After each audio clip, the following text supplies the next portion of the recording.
ఆయనకు 5గురు కొడుకులు. వారికి పెళ్ళి అయి వేరుగా కాపురం ఉంటున్నారు. ఆ బ్రాహ్మణుడికి ఉన్న 5గురు కుమారులలో నలుగురికి మంచి పనులు కలిగి ఆ పనులు చేసుకుంటూ నలుగురు కుమారులు, కోడళ్ళు, పిల్లా పాపలు సంతోషంగా ఉన్నారు.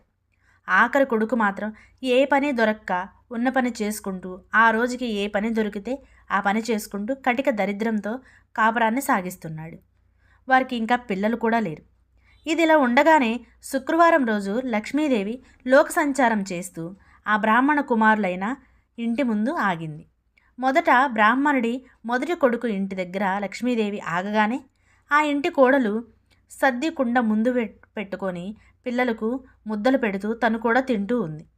ఇలా ఇల్లు గుమ్మాలు కూడా ఓడ్చకుండా ముగ్గు పెట్టకుండా అన్నం తింటున్న ఆవిడ్ని చూసి లక్ష్మీదేవి అక్కడి నుంచి ముందుకు వెళ్ళిపోతుంది.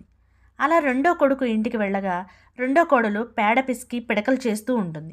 ఇక ఆ పేడ వాసన భరించలేని లక్ష్మీదేవి అక్కడి నుంచి వెళ్ళిపోతుంది.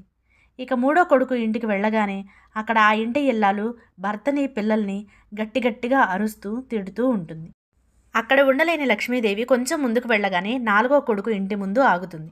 ఆ ఇంటి ఇల్లాలు గుమ్మం ముందు కూర్చొని జుట్టు అంతా విరబోసుకొని తలలో పేలు కుక్కుకుంటూ ఉంటుంది. ఇది చూసిన లక్ష్మీదేవికి విపరీతమైన కోపం వచ్చి అక్కడి నుంచి వెళ్ళిపోతుంది.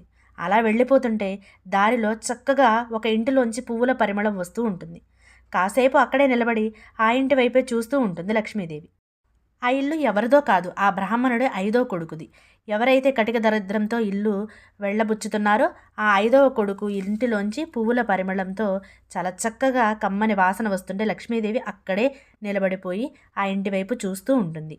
ఇక అప్పుడే 5వ కొడుకు బిందె నిండా నీటిని తీసుకొచ్చి ఇంటిలో పెట్టి పనికి వెళ్ళి వస్తానని చెప్పి భార్యతో పనికి వెళ్ళిపోతాడు.